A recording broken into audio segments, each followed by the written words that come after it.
Welcome to the 29th edition of Women's Wrestling Weekly, the show. I am Kyle Klingman, joined by Scott Beck. And Scott, of course, we're going to get into the World Team Trials, but rabbit hole time for me. I don't know how I got into this vortex, but I started looking into Ella Cohen, who won the High School Girls Recruiting Showcase in Las Vegas a couple weeks ago. And then I saw this rivalry she has recently with Ava Fodera from California. Cohen won the first match by fall at the 2024 California Freestyle State Tournament. Then they wrestled at the 2025 California State Wrestling Championships, which is folk style. Cohen has a come from behind fall. She was down 7-3, and then she wins the match as a freshman. Then they meet up again at the Women's Nationals a few weeks later. Fodera returns the favor with a 12-8 win over Cohen. They came back and they wrestled at the Girls High School Recruiting Showcase, and Ella Cohen wins by a technical superiority. But then it got me into another rabbit hole of how unbelievable California high school wrestling is. And if you look at the current final Xers, there's 20 for the women. 8 of the 20 are from California. So the girls that are now in Final X from California, Brianna Gonzalez, Christelle Rodriguez, Jacarra Winchester, Aduga Wachukwu, Anya Drury, Amit Elor, Alex Glaude, Diamond Guilford, and 3 of those went to the same club, which was Somar. I think it's called Premier now, and that's Anya Drury, Brianna Gonzalez, and Diamond Guilford. So if I were a college coach, I would try to create a position called California Girls High School Recruiting Coordinator and plant that person in California. Well, I mean, they've always been very good. I'm not really surprised. I know obviously the wrestling base is broadening throughout the country as more and more states, almost all of them now, except for a couple of sanctioned wrestling. But they've always been good. And these are the fruits of prior labors, of California. They're just very solid. It's, a popular sport there. And they're very deep. It's a one state, one championship state. It's always been good. And, I'm not that surprised. You talk about the rivalry, it's pretty interesting, because that at some point will segue into, Diamond Guilford and Elena McCoy at part 15, because that's pretty interesting too, the rivalries. But maybe these guys will have a lot. I mean, how many have Jordyn Fouse and that rivalry? And Oh yeah, yeah, with ISIS France. yeah, how many times did they I wrestle? mean, just in high school, I think they're pushing 10 right now, and that's just in the last couple of years. Yeah. So You get these things where you get people the same way. I remember Kayla, wrestled Gracie Figueroa at least in national finals at least 6 or 7, a bunch of times, and was I think, 1 in 9 or 10 or something. But I mean, you get these, a lot of times people just in the same weight class. And then another one, they've wrestled 5 times since the state finals, Aubrey Gutierrez and Sofia Maria Gonzalez. Again, they go back and forth. They wrestled in the state championships. They wrestled at women's nationals. They wrestled at girls high school recruiting showcase. They wrestled twice at the California State tournament for the Fargo qualifier. So that's all in the last couple of months. They've wrestled 5 times. So if you're in Yeah. California, you know you're going to get the smoke because there's a Well, lot. and what's crazy with when people wrestle each other so much, one would think that, in many cases, one just dominates, always beats the other person. But then you're having, we'll segue into this with Anaya Falcon, and Heather Crull. I mean, Crull beat her in the early round of the tournament. We'll get into the tournament, but then Anaya Falcon comes back and wins for third, 18-15. And sometimes when you watch these matches, you're like, how on earth could this happen relative to what I just saw the day before or the week before? You're like, in what universe can just the results be so different when the same two people are wrestling? And I think it's, a lot goes into a match. It's not just who's better or who's worse or who's got better. It's momentum, vibe, moment, luck. I mean, a lot goes into it. One would think that wrestling, I'm kind of a believer. It really isn't a random sport. So somebody text somebody 3 times, one doesn't normally expect the other person to win a day later and score 18 points. So that, showed a lot of, guts by Falcon in coming back. But it's just insane, some of these rivalries. Well, in that one in particular, so Falcon loses 2 by fall at the U.S. Open, then gets teched at in the Yeah. championship round by Heather Crull. And then, like you say, she won 18-15. So it's not like she just learned freestyle all of a sudden. And she's self-proclaimed saying she hasn't really learned freestyle yet. But now she's a match away from making the national team. And it didn't look like that at the US Open. It looked like she was overmatched. And now, just by her being gutsy and keeping with it, she has to Yeah. beat Kendra Ryan, who is wrestling well right now. But you're talking about a match away from the U.S. national team. And I got to give her a lot of credit for staying tough and wrestling those matches. Yeah, and what's really, crazy is on the match the day before, like watching that match, you're like, okay, well, she still has a lot to learn in freestyle, and clearly, Krull is dominating her, and then she showed a lot of guts. I mean, yeah, really, it was tremendous to come back like that, and Kendra Ryan has looked really, really good, so that'll be an interesting match. But Ryan has impressed me a lot in the last month or so, just watching her wrestle. She's improved a lot, in my opinion. I mean, she lost to Golston, but she's looked really good. She has looked good. And as we look at the World Team Trials as a tournament, it's really a funny tournament because there are people that are missing, individuals that you think would be there that get injured or for whatever reason they don't show up. So you have these insanely small brackets. And you see some girls that you would think would be high level that would want to be there for one reason or another, but they don't. And then you have these little dinky brackets. It's a funny tournament. It's always been the weirdest tournament, especially if you have like a hammer in the weight. Like, I remember years ago, if Helen was in a weight in Final X, everybody would switch weights and run away, and you get, 57 would, be weaker, other than her because at World Team Trials. Or then you get a situation where you see such deep brackets at the U.S. Open. You're like, wow, everybody's coming out. The college teams, high school teams, this and that. And then people that qualify, half of them don't go or something like that. It is a weird tournament. And that's all I can say. I can't explain it. Can't explain it, but what we can explain is that it got weirder with the results. And we'll start with Amit Elor at 72 kilograms. She wrestled her first tournament from the Olympic Games where she won an Olympic gold medal at 68 kilos. Her normal weight, which she feels most comfortable, is 72, where she's won 2 senior world championships there. Makes it to the finals, but I'll tell you what, she got everything she wanted out of Skylar Grote. 2-1 win for Elor, but it was all activity clock points. And you have to look at it both ways. You have to credit Elor for staying tough. Just reading some of the things that she's commented on, it sounds like she's maybe dealt with some injuries. She was visibly not happy after the match, and even in the interview, she said she's not happy with the way she wrestled. But you have to go to the other side and credit Skylar Grote for coming up with a great game plan and stand tough against someone who had teched her twice before. Yeah, I mean, she'd been killed by Elo before. And I have a lot of thoughts on this. It was a very interesting match for a number of reasons. Number one, Elor, we both believe she's only lost once, and that was in the Cadet World semifinals, I think. And pretty much she's handled everybody. Even the time when she got thrown in the Pan Am Games, came back and dominated the rest of the match. Has a very hard style to score on, does what she does exceptionally well, digging hooks, short offense, gut wrench, lace, controlling center. Grote brought game because Skylar had a good plan, but it wasn't just the plan. It's like if you watch that match, she believed she could win. She was physical, she was aggressive.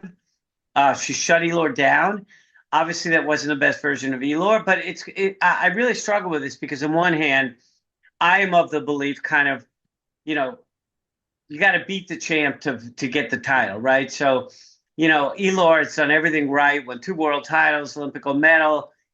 It's hard to see her lose her spot, on shot clock points, right? Without an activity point, a technical point. However, I am of the belief if you showed that match to 100 referees and they were both like blocked out and you had no idea who each other was and you just watched that match, I think 98 of them would have given the match to Grote. She got the first point, and Elor got the next shot clock point. The third one, Grote looked to me like she was moving forward. If you really step back through it, the whole match, she was the aggressor. She was more aggressive, controlled center more. But should she win? Should we lose as a country? Obviously not the best version of Amit Elor. And as you said, I didn't see the interview. I just watched her body language and her face when she left the match. She was not happy. She's earned the benefit of the doubt, I think, to not lose a match on shot clock points.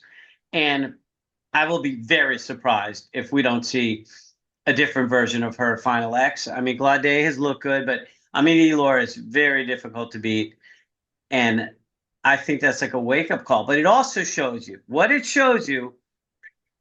Wrestling is not a recreational sport. And I don't care how good you are, people have game and people are going to go after the champ. And if you're not taking it seriously, whether it's you have other issues going on in your head, you have injuries, whatever the distractions are, even the best people. I mean, she's one of the best U.S. wrestlers ever, female wrestlers and men. Almost nobody has done what she's done up to her age, and age group titles, winning 3 a year, senior world titles, Olympic titles at the age. So she is best of breed in terms of track record. And it doesn't matter. You have to be focused. So I give her the mulligan. I do feel, quote, bad for Skylar Grote because she wrestled a good match, but I think the right kind of thing happened for now, and I'd like to give her. I think she'll be fine at Final X, but we'll see. And I think a couple things here is I don't think you can read too much into a 2-1 win. I think over the course of the next month, she's going to get better. Just like we've seen some good wrestlers like Helen, we pointed to her as an example. She's taken losses where it's head scratching and you think, oh, she's really falling right now, and does she have anything left in the tank? And then she proves that she does, and then she makes world teams and looks good. And I think one was Xochitl Pettis a couple years ago, where you think, she's maybe not looking as good. Does Sochi have that style that could get to her and make her a little off balance? Yep. Proves that, and then she dominates in the best of three.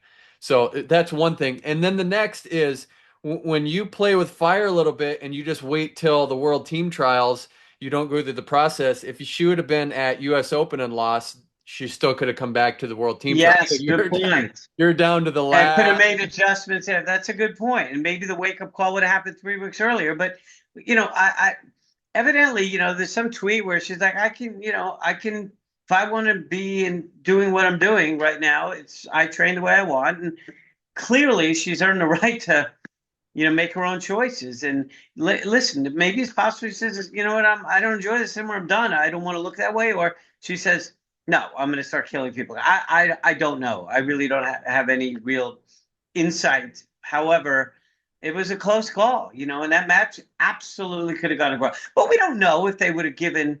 We do not know what would have happened if Grote got the second shot clock point, and then Amit could. I give her the benefit of the doubt that she could have turned it on, gotten a point or two if she needed to.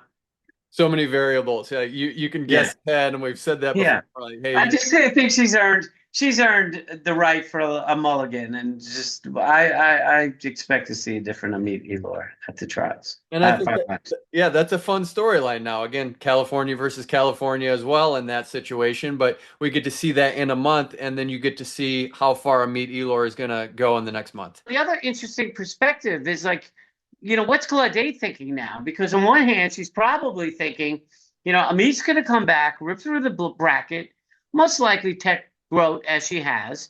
And now all of a sudden, maybe there's some belief, or, you see that maybe Amit has doubt and she has hope. So you don't know what this is going to do for, Alex Glaude's, mentality going into that match. So it to me, it's like Amit almost has to even adjust more than she otherwise might have, because now you might have an empowered Glaude, who knows? And then what do you think on strategy? Does she try to employ Skylar Grote's strategy where you just kind of stay solid and try to go back with the underhook against maybe the best underhooker ever in Amit Elor? Because she's more the leg shots and a little bit more different offense. So styles make matchups, and anyone, if she gets in a leg shot, Amit's great with the go behind. I know. It's very interesting because that is not necessarily her style, and Grote looked really physical with that hook and push. But I don't know if that's, I honestly, I might try it, but I don't know. And quickly adjust if it doesn't feel right. I don't know.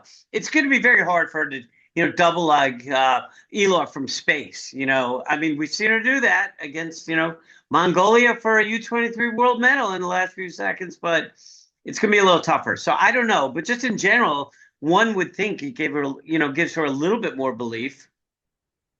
53 kilograms had the most intrigue across the board. So I think this, from a World Team Trials perspective, is our deepest weight class. I'm not saying it's our best or our best medal hope, but top to bottom, it felt like that had a concentration of talent. And our two best might not even be in the bracket right now. They aren't right now. Dom Parrish and Haley Agello, they are not competing right now. I don't know what their status is. Haley has indicated she probably will compete. It might be later this year. I have no idea about Dom Parrish, who's a world champ, but top to bottom. And Felicity Taylor looked like she was on an absolute mission. She ripped through the bracket, had a tech fall over Sage Mortimer in the finals. And I thought Sage Mortimer improved from the US Open till now. So you have her improving. It felt like Felicity Taylor wanted this. She wrestled with purpose. And there's a lot of smoke and a lot of heat between these two teammates. I think this is the best Final X matchup from a rivalry vantage point. You have Felicity Taylor training at Big Game Wrestling Club, which is in the Iowa City area. It's separate from the Iowa Women's Wrestling Club. They both were teammates at Iowa. They both wrestled in the national finals. They've split matches. I think this is going to be the marquee matchup for the women's freestyle side at Final X. Yeah, and and that said, this is a relatively inexperienced weight. So whoever wins and goes to the world championships, it will be based on experience and history. One of our weaker weight classes, based on accolades at the senior world level. Yeah, it was interesting because Mortimer looked phenomenal against Gomez, and then Taylor just looked phenomenal, against Mortimer. She, clearly looked like she had something to prove and was a little pissed off about the U.S. Open. And that the version of Felicity Taylor that wrestled this past weekend is going to be tough for Gonzalez to beat. I don't care what happened at the Open. That version of Taylor is going to be tough. I know they know each other, so you don't know, but she looked. It is a deep weight class and a tough weight class, and she looked really good. And I'm perplexed by her match with Mortimer. I thought that was going to be a really close match. And, obviously Gomez didn't have the tournament she would have liked with taking 2 losses and getting tech by Taylor. And again, you have to sit there and just say, I don't know what Gomez, I don't know. She's just not been down to weight enough. I don't know if it's getting used to wrestling as often as she did with the college season, but that's clearly not the best version of her, and I would expect to see at some point the best version of Gomez again. Teammate versus teammate matches are always interesting because they know each other, they've trained together, they've been coached by the same people, and that happened with a North Central versus North Central matchup, Sydney Petzinger versus Jaslynn Gallegos. Normally, you have the coaches not saying anything when they're in college. This time, I think because it's professional, you have a little bit more input and dialogue. And it was really interesting when they went to their corners. It's the first time, not the first time, I've probably seen it before, but I wasn't as aware. But both kind of came in and then they were showing technique on their coaches. So if you look at Jaslynn Gallegos, she made a beeline to her corner and was showing technique right away. And then Joe Norton had the same thing with Sydney Petzinger. Petzinger was showing technique on them. They know each other so well. So it was a back and forth. Gallegos actually looked really good at the Pan Ams. I don't know if she was just a little tired, but she had a good match there. And then she comes back a week later, maybe a little tired. It's a tough turnaround, Kyle. It really is. You go down south, you compete, you make weight, you're coming right back. It wears you down. I don't know. Gallegos looked great in Pan Ams, and that was a great match, the Petzinger Gallegos match, and I'd like to watch that and them go at it. They're familiar, but they score points. It's not like a defensive match, and they both can score. Petzinger's a gamer. When she then went and beat Gomez, I mean, she's very physical, and she's scrappy, and so is Gallegos. They're both gamers, really, and they know each other. But it was a good match. I think the Pan Am coming off the Pan Ams the trials is tough. This is always the timing, and I've seen this a lot where people kind of have a little bit of a down performance a week later. And that's a lot of wrestling, U.S. Open, Pan Ams, and now World Team Trials. That's in their high level competitions. It's like you have 3 national tournaments in a row at that kind of elevated caliber. You can only peak so much. 55 kilograms. Everest Leydecker gets better every single tournament, and she's a high school junior. I didn't think she was necessarily going to dominate her way through. I thought she had a shot just like everyone else, but I thought Rana Gross looked good in the semis, and I'm thinking She just torched Villascusa, who had a tight match with Leydecker at the U.S. Open. It was 2-1 there. Gross won by tech over Villascusa. And then Leydecker wins by tech over Gross. I just think you're looking at a high school junior who's doing everything right. She's mentally prepared, doing all of the things at practice that allows her to be ready for high level tournaments like this. She's at a top notch level right now, Scott. Yeah, she really is. And Winchester went up to 59. And this weight, which was really deep, especially if Winchester was there and Amani Jones was there, Winchester goes up to 59, or never really intended to make 55. Who knows? And Jones just didn't show up. Who knows? I would say, so this weight was kind of thin, actually. It turned into, Gross looked great. I've never seen Villascusa get obliterated like that, if you want to know the truth. Gross is funky and weird. And then to me, Leydecker gets better every week. She literally does. And her technique is advanced. She's not just she's that dangerous mix of crazy funk and length and angles, but she also does a lot of leg attacks, and she finishes a lot of her leg attack. When she's in on a sweep single, I mean, she finishes. And she's very good defensively because she's so long. And to me, the irony is this match to me was a kind of analogous match of, Rana Gross versus Leydecker was like Jack's Forrest and versus Rana's husband, Seth, where you have the funky veteran who's crafty, and the youngin who's really, really good.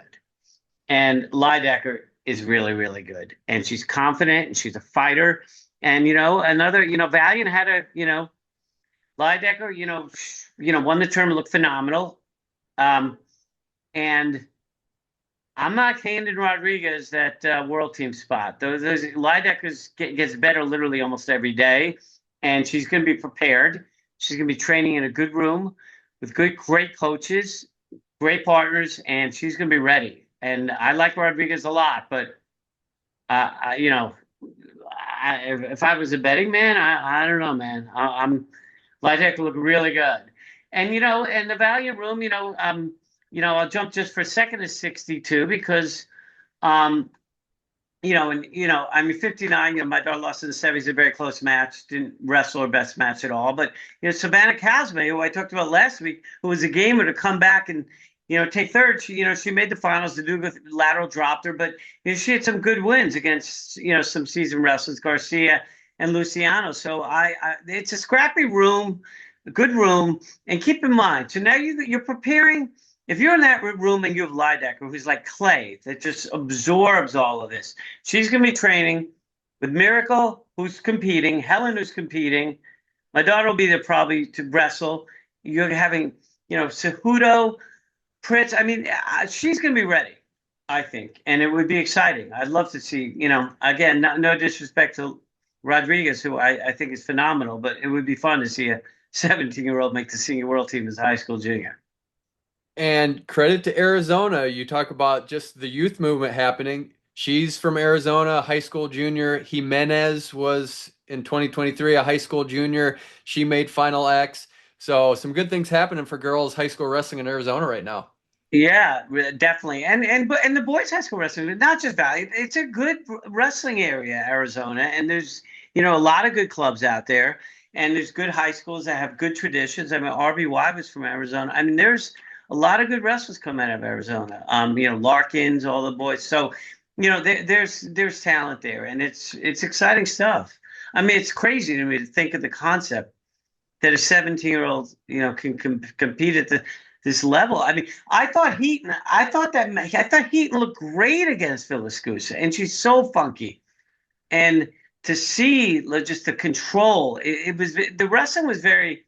Wasn't just she won. She wrestled a very mature match in positions and very calm, and just knew what to do. Is really surprising to me that kind of win. So that's going to be a good Final X match. I'm very curious, and I'm really curious because they're going to wrestle 2 out of 3. So adjustments will be made no matter what happens in the first match. It'll be, and I think some of the matches may look very different from the other ones. We'll see. Lexi Janiak reaches the finals against Jacarra Winchester. I think she's gotten better since the National Collegiate Women's Wrestling Championships. We know what she could do at the age level. She's improved and shows that she's a serious senior. Just one thing that I wanted to share that she talked about, she's known for that boot scoot and changing levels. She said the reason she got good at that is because she played softball and she uses a softball slide when you slide with your leg first, and that's kind of how she hits her boot scoot. So the transition from softball to wrestling, you might not think there's a transition there, but she used the softball technique and how she hits a boot scoot. She didn't hit it necessarily at the World Team Trials, but she's known for that. And I thought she did well against Jacarra Winchester, scored a takedown, lost 7-3. Final points were at the end of the match, but I thought she pushed her a little bit. Yeah, that was a 5-3 match, really. Those are, junk points with a second to go, on a go behind, kind of at the buzzer. But yeah, she came out aggressively. You know, she had a good game plan against Michaela, not Michaela's best match, and she'd like to get that one again, which I'm sure they will. I'm sure they'll have many. If you're everybody in 59, Winchester looks human, so, people, that Father Time's undefeated. Somebody's going to beat her, whatever weight the weight is at some point, Janiak went at her, and it was, I was impressed. But one thing I'd say with Jacarra, she's very experienced. She kept her cool, and she figured out what worked. She got to underhook and controlled some position, got a couple of takedowns, but, was able to not lose her cool and methodically come back. So, she until beaten, as I said, she's, the champ and multiple world team or Olympian world champion, multiple world medalist. But, she looked human. She looked, everybody's human. Everybody can be beat at some point. So And it's probably the theme of this finals, isn't it? That everyone's humans, anything can happen. I mean, some things that were head scratching happened at the World Team Trials I Challenge. mean, and I'm going to use another analogy, which I'm being honest with you. I love the way Leydecker went out there and just wrestled aggressively to win. Didn't try to keep matches close. I thought Janiak went out there aggressively. I like that. PJ Duke on the men's side went out there and he's a high school senior, I think, right? But just went after these veterans and was physically bullying them. And he's great technically and athletically. So I love when you see the younger ones not just try to win 2-1 or whatever, but to go out there and really try to I hate to say show no respect, because I'm not saying that's what they're saying, but they're believing in themselves and going out there to win and not over respect. And keep in mind, a lot of these athletes that we're talking about, Amit Elor is still only 21 years old. So you have this block of girls or women in Kylie Welker, Kennedy Blades. They're still 21 years old, 22. Yeah, what happens, you just don't know. You can see someone like Kyle Dake who keeps wrestling, or Burroughs who wrestles for a long period of time.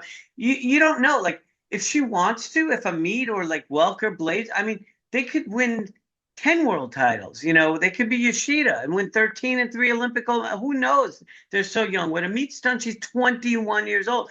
The issue is,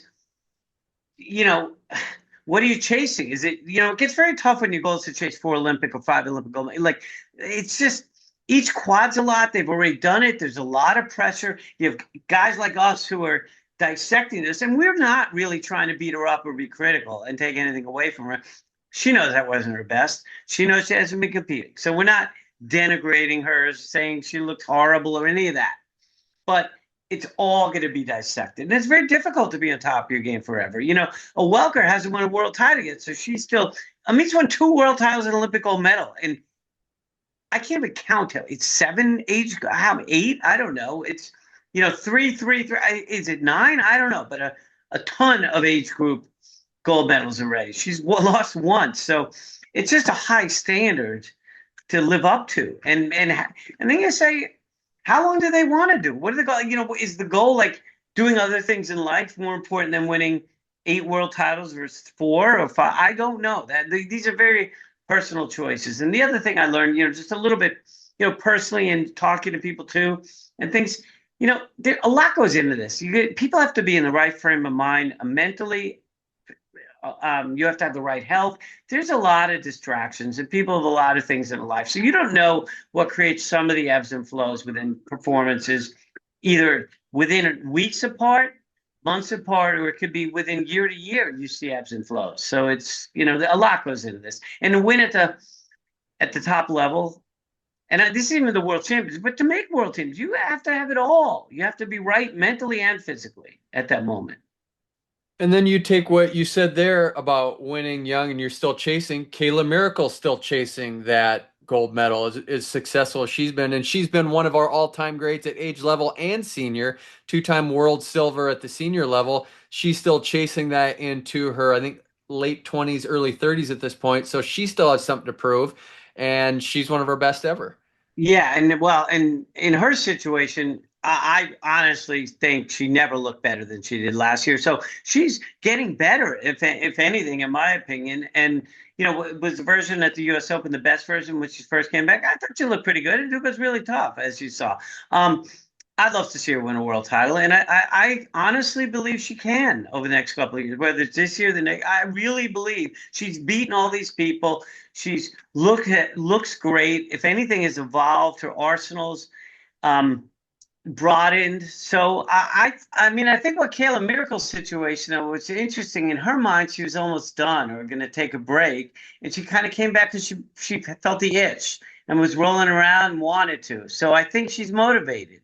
I think trying to force yourself to plow through when you're not motivated or not feeling it is difficult. But in her case, I think if she feels like she wants it, I'm going to go out on a limb. I believe she's going to win a world title. I don't know if it's this year. I really do. And I would love her to. She deserves it. She's good enough. She's beaten everybody. And, I think she will. And the other thing you have to say about 62, it's probably the most difficult weight class to win a world championship, and she has two world silvers. So that's kind of the middle weight. You see that with the men where it's 65 kilos, 74, those are usually your best. 62 typically has a lot of the catch-alls, and it's a great weight. It really is. I mean, 57 for many years was one of the deeper weights. 62 and 59 is tough now in the world, actually. But 62 is just the deepest. There's 8 people that, I mean, you'll have a Dudova, a Timbakova. I mean, whether it's Azaki or Matoki from Japan. I mean, these are all like really, China is always good. Mongolia, Suki, or, I mean, it's just, it's really deep. And they all just beat each other all the time. I mean, some tend to, lose less and beat each other more, but they all beat each other, and they have. If you really looked up all the head-to-heads, you'll see everybody's taken losses. I mean, Tibakova is a couple-time world champ, I think, Olympic silver. I don't think she won an Olympic gold. Tibakova has lost a lot, over the years. She's been around forever, but she's won a lot too. And they all do. So stick with it, and I mean, hey, getting a medal is not easy. Getting a world, I know it's India participation medal. Yeah, you get one of those hanging around your neck. That's a special accomplishment, no matter if you get one or multiple. 68. Hey, we got to credit Brooklyn Hayes. She sticks with it. She's a gutsy wrestler. She was so excited after she made Final X going against Kennedy Blades, which is a tall task, but who cares? She did a great job at the World Team Trials Challenge tournament. And it's just fun to see someone who sticks with the formula again and sees the results. She's going to be on the national team, at least minimum second, and I think that's a big accomplishment. Yeah, it's amazing. And if you talk to any of the people that know her, they'd probably say she's the nicest person on the planet. Just a good-hearted person, happy to be there, likes, being friends with people. So, Solid POC had a good great tournament, and Hayes just beat her. And, it's obviously it's going to be very difficult to beat Blades, but just getting to Final X, she's young. I mean, this was a great job for her. This was a big jump, for her to make Final X. And I think she's thrilled. And evidently it can't happen to a nicer person. So good for her. And then bookends, we mentioned Erin Golston in passing, but now she has her chance at Final X and making that world team spot. She's just been with it so long. Again, just someone that has been on the scene, has done a lot of things right, and now she gets her opportunity to make a world team. I'm just glad she stuck with it because it's fun to have someone who's that good of a person, that strong of a wrestler, stick with it and just continue to have improvements. Yeah, another great person I know personally, over the years.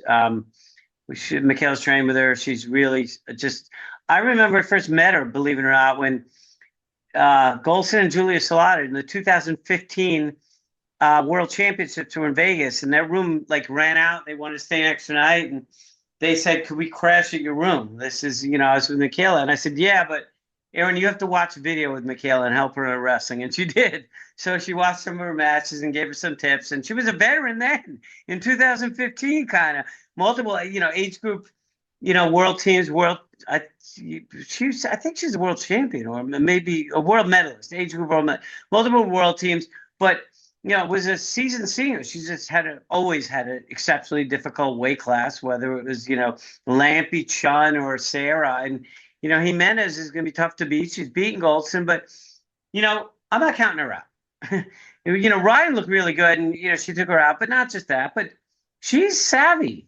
She knows what she's doing on the mat. And, Jimenez obviously is very good and she's beaten, Aaron, but I'm not writing her off that she can't make adjustments and make these matches competitive, if not potentially win. I think the matches should be closer than the techs we've seen in the past. But Jimenez has just looked phenomenal and keeps getting better. So another one, as I keep saying, we'll see. I mean, they're going to be.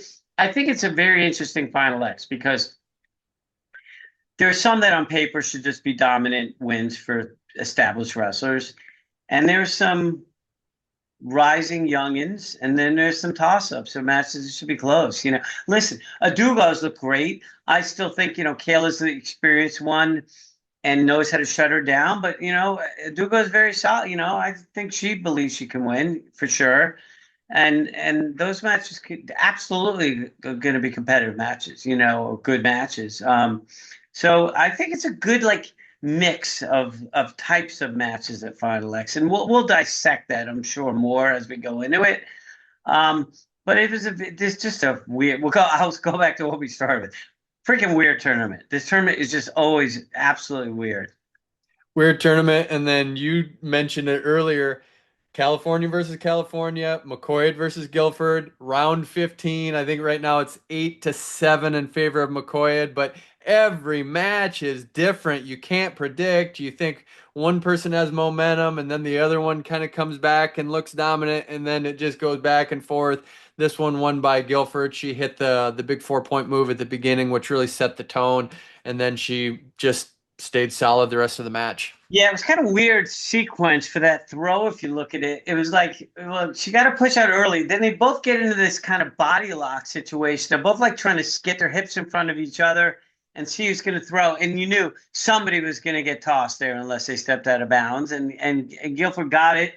One of those situations, if McCoy had to take it back, do you want to go? I don't know, but it just was like. It was almost like slow motion where who was getting the advances in the position. It looked a little forced and maybe, I don't know. And then Guilford, had good defense and kind of, had a big enough lead that it was hard. Yelena was trying to push the pace, but, it was hard to come back.